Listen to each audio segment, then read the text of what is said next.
If you're looking for a premium-feeling Windows laptop that's powerful, looks great and is portable, the Zephyrus G14, it's gotta be on your list. But there are two issues that you need to be aware of before buying one.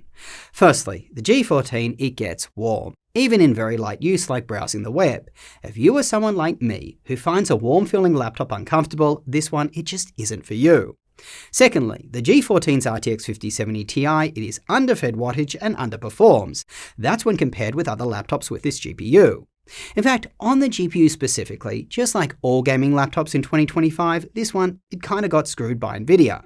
The RTX 5060 and 5070, it only has 8GB of VRAM, which just isn't enough to run modern titles on the screen's native resolution, at least not without a further performance hit. So you kind of need to buy the RTX 5070 Ti version, or the 5080. But be careful, if you're considering a 5080, it's likely even more power throttled than the 5070 Ti.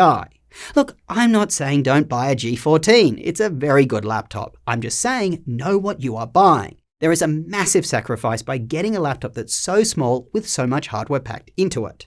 Well, with that synopsis out of the way, here's Sierra with all the details. Our configuration of the Zephyrus G14 comes with AMD's mid-tier Ryzen 9 HX370 processor and an NVIDIA RTX 5070 Ti, which falls between the 5070 and 5080.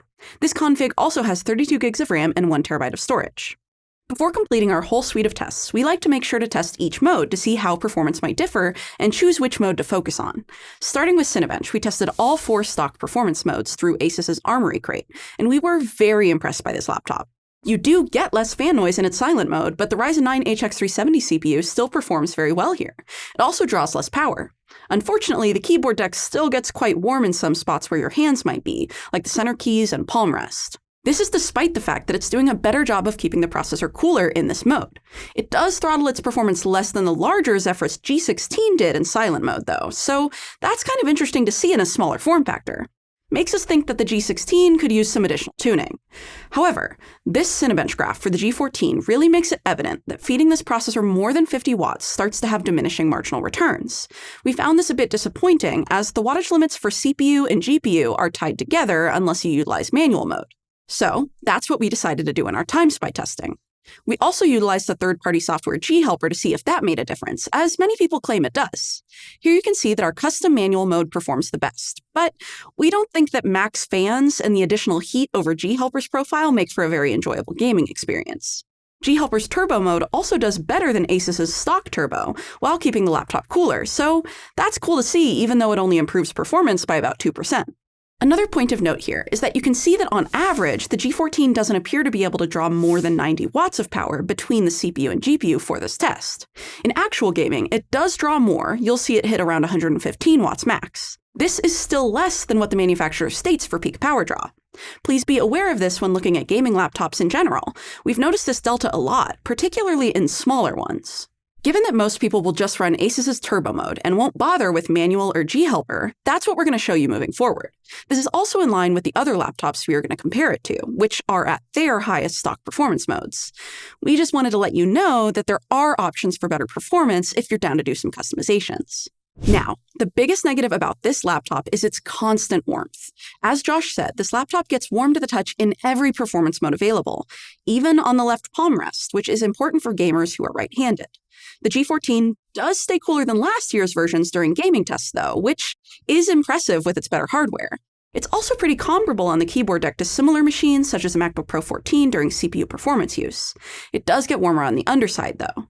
Overall, we feel it's never too hot to use, but it is uncomfortable for people like Josh who are sensitive to a warm laptop.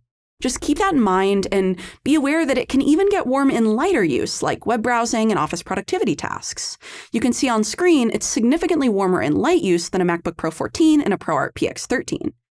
With its one major con out of the way, let's talk about how it performs versus other laptops in the same category, starting with CPU performance specifically. We'll start with Geekbench, which is a benchmarking software that tests a variety of common performance tasks you may actually do on your laptop, like unzipping a file. Here we see the new G14 with AMD Zen 5 performs much better than last year's Zen 4 version. This goes for both single and multi-core. It doesn't perform quite as well in multi-core as Intel's newest Arrow Lake H processor in the Zephyrus G16, but that is a larger laptop with better cooling. It does beat that one in single core though. You can also see a large gap here to AMD's newest HX3D processor and Apple's M4 Pro. Let's check out Cinebench next, which tests raw CPU power. Other than the MacBook Pro we just mentioned, the new G14 does perform the best among thin and light laptops in multi-core, although Intel's Arrow Lake H single-core performance does come back to beat it here. The M4 Pro does very well still, but both 14s are now beat out by the new HX3D processor in the much larger and bulkier Strix G16. Not only is that laptop bigger, but it also feeds its processor almost twice as much wattage as this one for that better score. You may be thinking this comparison is therefore unfair, but we do have a couple good reasons for including it. Firstly, we want to show people how well the 5070 Ti can perform in a thicker chassis, because it's the same card that the G14 has. Second, we want to show that just because this G14 processor says HX on it, does not mean it is AMD's highest performing chip currently available.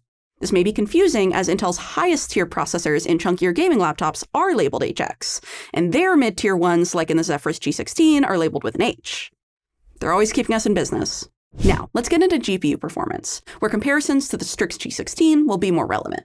Starting with 3D Mark Wildlife, which is a synthetic gaming benchmark that allows us to compare to macOS. Here we see that the 5070 Ti and the G14 underperforms by about 15% compared to the higher wattage one in the Strix.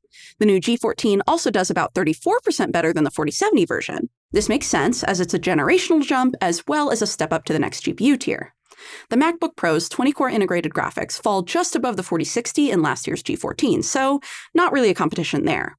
Moving over to Port Royal, a ray tracing benchmark, the G14 does quite well compared to our 4070 model from last gen, while still underperforming its GPU's full capabilities, as seen in the Strix G16, by about 14%. In Steel Nomad, a 4K gaming benchmark, we see every laptop on our graph do pretty poorly, with the G14 barely beating 30 FPS. We do not recommend any of these for 4K gaming. You'd want a larger, bulkier laptop with a 5080 or 5090 like the Legion or Omen we reviewed recently. Lastly, we'll look at TimeSpy, which is a 1440p gaming benchmark and therefore a little closer to these laptops' native resolutions. Here the G14 does very well for its size, and our 5070 Ti model handily beats out the 4070 version from last year. Another important thing to note is that the 5070 Ti in our Strix G16 performs better than the 5080 in the thinner, lighter Zephyrus G16, even when you isolate just the GPU, which should theoretically perform better. This highlights the issue of actual sustained power draw versus manufacturer's stated wattage. A thicker chassis with better cooling can allow the GPU to reliably pull more wattage versus a thinner one. Moral of the story, it's very hard to know what performance you're getting from a gaming laptop without testing it. The name of the GPU and manufacturer's stated power limits don't tell you the full story. So, let's move away from synthetic benchmarks now and look at how the new G14 performed in actual games. You'll notice these FPS graphs are in a different order, and that is because they are arranged by GPU and then FPS results here. You may also notice here that we lock the resolution at 2560 by 1600, even though that is not the native resolution of the G14. This is so we can compare to other gaming laptops, whose native resolution usually matches that. Your FPS numbers may be lower if you run games at the G14's full 2880 by 1800 resolution, so keep that in mind too. Last disclaimer is that we won't be showing you how the old G14 performed because there wasn't a 4070 Ti version of that laptop. Our best performing 4070 in a 14-inch chassis was in the Predator Helios Neo 14. It's a thicker laptop and is likely able to sustain its higher power draw like I just explained. So, we feel that is a fairer comparison to show you. Now, let's get into it. Starting in Final Fantasy Dawntrail, we see the new G14 perform reasonably well. 1% lows are a little low considering they are just below 50 FPS, but 74 average frames per second is pretty playable in an MMO. You can once again see where it's losing out on its full performance when comparing to the Strix G16. Compared to the Predator, it certainly performs better. We are seeing a big improvement of 42% and 1% lows. Next, we'll look at Forza Horizon 5, which is a bit of an easier game to run. Here we see a very comfortable 80 FPS for 1% lows and 112 for average. The Strix still does much better here, but it's nice to see that you'd have a comfortable gaming experience in a modern racing game such as this one. Now let's check out Monster Hunter Wilds, where we do utilize DLSS resolution scaling. We've found that DLSS being on at all, even if just resolution scaling, leads to worse 1% lows. We're actually putting together a video to go over this finding soon. When we look at average FPS instead, this one may look low, but it's actually impressive that it can run at all on Ultra. Plus, we think you'd be completely fine on medium settings for this game. The G14 also keeps up with the 5080 and the Zephyrus G16. That one underperforms at its lower wattage. You'll notice the Predator Helios Neo 14 didn't make it onto these graphs at all. And that's because the game glitches if you have 8 gigs or less of VRAM on Ultra. Another great reason to get the 5070 Ti or 5080 version of this laptop, rather than a lower tier GPU. This isn't the case in every game right now, but a lot of modern AAA titles are starting to require more VRAM to function properly at high settings. It's pretty disappointing that NVIDIA hasn't raised the amount in the lower cards to compensate for this. On to Cyberpunk. You can see that G14 does well in average FPS, but as we said, the 1% lows do suffer. This is still a pretty solid jump up from the 4070 though, around 50%. When we switch over to DLSS frame gen on as well, we see the difference between the G14 and the Neo narrow a bit to around 37%, but it's still a good amount better. The 1% lows remain just as low here, which means your gaming experience might not be as smooth as on bigger, bulkier hardware like the Strix G16 or even the Legion Pro 7i. That one does a great job with 1% lows in this test. Overall, we feel you're getting a pretty good gaming experience out of this version of the G14 with the 5070 Ti, especially if you lower the settings a bit in more demanding titles. Just keep in mind what we've said. All 5070 Ti's are not equal, even if the wattage appears the same. The last performance benchmark we want to talk about is Premiere Pro, as these laptops are widely beloved by creators. Luckily, the G14 does very well here, beating out the prior version by 46%, which likely accounts for both the generational and GPU tier jump. It still doesn't perform at its full capabilities like we see in the Strix G16, but it keeps up with the 5080 and the Zephyrus G16 at least, so that's pretty impressive. A lot of creators might be debating between the 14 and 16-inch versions of these laptops, so it's nice to see that they won't lose a lot in the smaller form factor. Another big factor is battery life, which the G14 does make improvements on over last year. Firstly, we don't see a noticeable drop in CPU performance on battery at all, which is really nice for those of you doing performance tasks unplugged, like programmers. This is the same as last year, but the better CPU is carrying you further ahead as far as actual performance goes. Now, we've recently revamped our battery testing, as we feel that a video rundown is simply not realistic to how most people are using their laptops, unless they're on a long plane ride, perhaps. Instead, we now also run an office productivity scenario, which emulates basic Microsoft 365 usage, such as Excel, PowerPoint, Word, and Outlook, until the battery dies. Here are our results for both of those on one graph. Not only does the G14 last 11.5 hours for super light use, but it lasts nearly 8 hours for more realistic use, which is pretty solid. It's much better than both prior G14s in light use, and a little better for office use. It makes sense that it's not a huge gap here, considering the screen and battery size are the same, but it's still a slight improvement. On this graph, you can see that the MacBook Pro still wins out, which is to be expected. Now we're going to get into look and feel, and I just want to say I have last year's version at home too. Nothing has noticeably changed to me. That's mostly for the better in this case, as this was already a great looking little laptop. It's also very sturdy with virtually no screen or deck flex. It feels very premium with its all-metal design, it's thin and light for what it is, and the chassis looks so stylish, especially in the lighter silver color with the white keyboard. The only thing we really don't like the look of is the slash lighting on the lid. The 5070 Ti config and above weigh more than last year due to their vapor chamber cooling and heftier hardware. The 5070 and 5060 versions weigh the same as last year. If you're unaware, there are two versions of the G14 this year. If you get the 5060 or 5070 config, the chassis is the same size as last year with the same 3-fan cooling solution. If you get a 5070 Ti and above, you get this thicker chassis, which is to make room for the beefier cooling solution. It's thicker by about the thickness of the laptop's lid, so not much. The edges of the laptop are squared off, so they may cut into your wrists a bit without support, but not as sharp as we see on the MacBook Pro 14. You can also open the lid with one hand.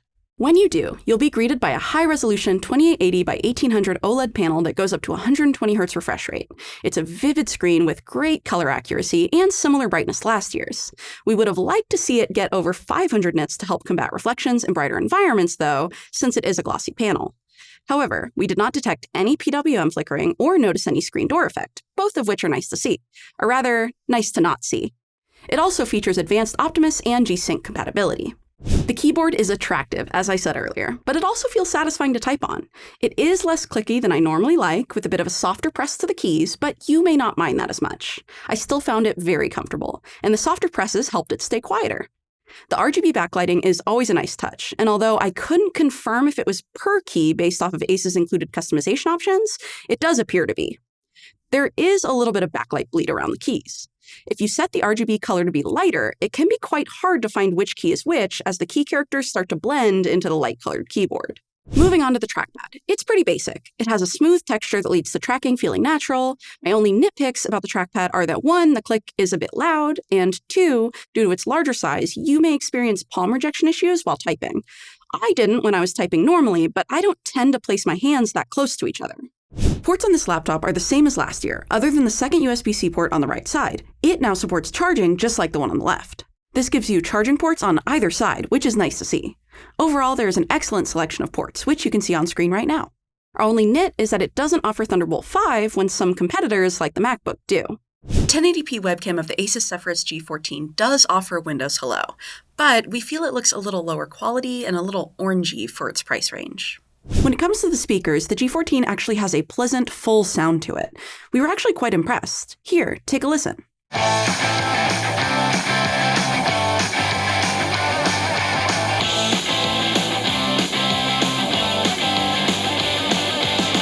For Linux, we tested Fedora 42 on a live USB key. It worked fully, no issues, everything functioned. That includes things like speakers, Bluetooth, Wi-Fi, brightness up and down, webcam, and so on. For upgradeability, you can replace the Wi-Fi 7 card, single full-size M.2 SSD, and battery. Memory is unfortunately soldered. Thanks, Sierra. Look, as I said, the G14 is a mighty fine laptop, but it does get warm and its GPU doesn't get enough wattage, so it underperforms. At least the 5070 Ti model that we tested. If you're okay with those trade-offs, I'd recommend going for that model. As I said, the 5060 and 5070 is starved for VRAM, and the 5080 is probably even more starved for wattage. That is, of course, if you can afford one. If you can't, just save money by going with last year's G14 on a heavy discount and replace it sooner than you would have otherwise. Hopefully Nvidia GPUs will be better by then. Me personally, I try to get the larger Zephyrus G16 over the G14. Its screen is more immersive for gaming, it feels much cooler to the touch, and it's still a pretty light and portable laptop. If you are set on getting a 14-inch gaming laptop though, and you are okay with waiting, guys, Acer just announced a bunch of new ones. We will of course be getting them in for review. So get subscribed with the notification bell on for that. If you want to see our up-to-date laptop recommendations at any time, make sure to check out our website, bestlaptop.deals. We have different recommendations there for different use cases, we have a helpful price tracker, and even call out when a laptop's price makes it a good deal or a great one. Look, we have a ton of laptops to go and review, so as I always say, go do something awesome with your day, and I will catch you later.